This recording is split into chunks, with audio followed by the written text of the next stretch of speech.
हाय, मैं हूं doctor Sameer Pundir, plastic surgeon Mahindra hair transplant and skin clinic से।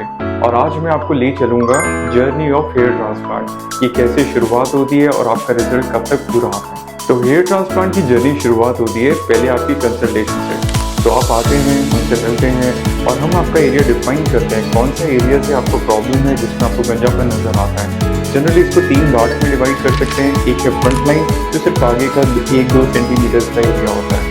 एक है हाफ रेड, यानी एक कान से दूसरे कान तक लाइन खींचे तो आगे का एरिया है वो हाफ रेड है। अगर पूरा एरिया इंक्लूडिंग क्राउन एरिया तक जाता है तो उसको फुल हेड कहते हैं। एक बार ये एरिया आपका डिफाइन हो जाता है कि हेयर ट्रांसप्लांट कहाँ होना है, तो फिर हम आपको बताते हैं क्या क्या टेक्निक है जिनसे हेयर ट्रांसप्लांट हो सकता है, जो कि आपकी पिछली वीडियोस में भी हमने डिस्कस किया है। उसमें 3 टेक्निक्स हैं: एडवांस एचयूवी, एडवांस बीएचआई और डायमंड टचअप, जिसमें सफायर ब्लेड यूज होता है। एक बार आपने टेक्निक डिसाइड कर ली जिसमें आप कंफर्टेबल है कराने के लिए, तो फिर नेक्स्ट पार्ट आता है टेस्ट का। कोई भी सर्जरी की तरह इसमें भी कुछ टेस्ट होते हैं ब्लड के, जो कराने अनिवार्य हैं। जैसे कि शरीर में खून कितना है, इसको बोलते हैं सीबीसी। अगर कोई कट लग जाए, खून कितनी देर में अपने आप रुक जाता है, यानी ब्लीडिंग टाइम, क्लॉटिंग टाइम।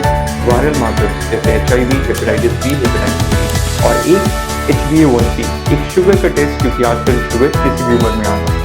एक बार आपकी टेस्ट की रिपोर्ट भी आपने हमें भेज दी है, चाहे आपने हमें व्हाट्सएप के थ्रू भेजा है, चाहे आप हमारे पास लेके आए। एक बार आपकी रिपोर्ट सारी नॉर्मल आ जाती है तो फिर एक डेट डिसाइड होती है। वो डेट जो हमारे शेड्यूल में, हमारे कैलेंडर में फ्री है और आपके अकॉर्डिंग भी फ्री है, तो उस डेट को बुक करने के लिए एक सर्टेन अमाउंट पे किया जाता है और वो आपकी डेट बुक हो जाती है। On the day of surgery आपको एक बटन वाली शर्ट और एक लोअर, एक शॉर्ट पैंट तरह का पहन के आना चाहिए ताकि आप कंफर्टेबल रह सके। फिर आपको हम ब्लड प्रेशर, वो सारी चीज़ें चेक करके हम आपका मार्किंग करते हैं कि कौन सा एरिया जो हमने पहले डिसाइड किया है उसकी हेयर लाइन कैसे रहेगी, कितना आगे रखना है, पीछे रखना है, जो हमारे किसी को वी पैटर्न चाहिए, वो सारी हेयर लाइन हम डिसाइड करते हैं। जब ये भी डिसाइड हो जाता है, हम आपको चेंज करवाते हैं, पूरा हम आपके बाल ट्रिम करते हैं टू 0 और उसके बाद हम आपको ओटी में शुरू करना है। ओटी में शुरू होता है रियल थिंग जिसके लिए आप आए, जो है हेयर ट्रांसप्लांट। अब हेयर ट्रांसप्लांट के जैसे कि पुरानी वीडियोस में भी हमने डिस्कस किए, उसके 3 भाग होते हैं। पहला भाग है बाल के लिए जगह बनाना, दूसरा भाग है बाल जो पीछे लगे हुए हैं उनको निकालना, तीसरा है जो जगह बनाई है उसमें उस बाल को प्लेस कर देना, यानी एक्सट्रैक्शन, स्प्लिटिंग और इम्प्लांटेशन। अब आपका OTD का प्रोसीजर 1 डे का भी हो सकता है, 2 डे का भी हो सकता है, डिपेंडिंग कि वो कितना एरिया कवर था और क्या हमारे बीच में डिस्कशन हुआ है। तो जब आपका एक बार हेयर ट्रांसप्लांट कंप्लीट हो जाता है, उसके बाद हम आपको एक किट देते हैं, क्योंकि कोई भी इंटरनेशनल पेशेंट हो या नेशनल पेशेंट हो, वो सेम रहता है, जिसमें antibiotics, pain killers, shampoo, shaving foam, वो सब इंक्लूड रहते हैं ताकि अगले 10 दिन तक आपकी जर्नी स्मूथ रहे।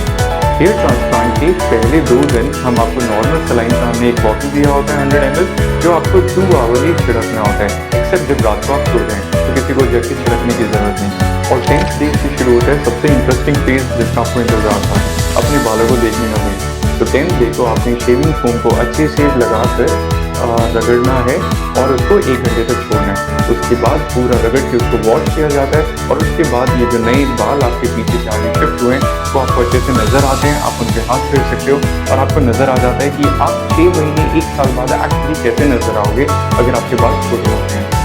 अच्छा, अब जर्नी का फेज वो वाला आ गया है जिसमें थोड़ा सा हमें हेजिटेशन होता है, जिसमें थोड़ा स्केप्टिकल भी हो जाते हैं कि भाई बाल झड़ रहे हैं कि क्या करें। तो अब क्या होता है, हेयर ट्रांसप्लांट जब हम बाल को अपने घर से निकाल के एक नए घर में बसा रहे हैं आगे की तरफ, तो उनकी जो लाइफ साइकिल होती है वो अनस्टेबल हो जाती है। तो उसका रिजल्ट ये होता है बाल शेडिंग फेज में या हेयर लॉस फेज में चला जाता है। जो बाल हमने लगाए हैं केवल वो वाले बाल झड़ जाते हैं। ये झड़ना कितना होगा ये बिल्कुल भी नहीं कहा जा सकता।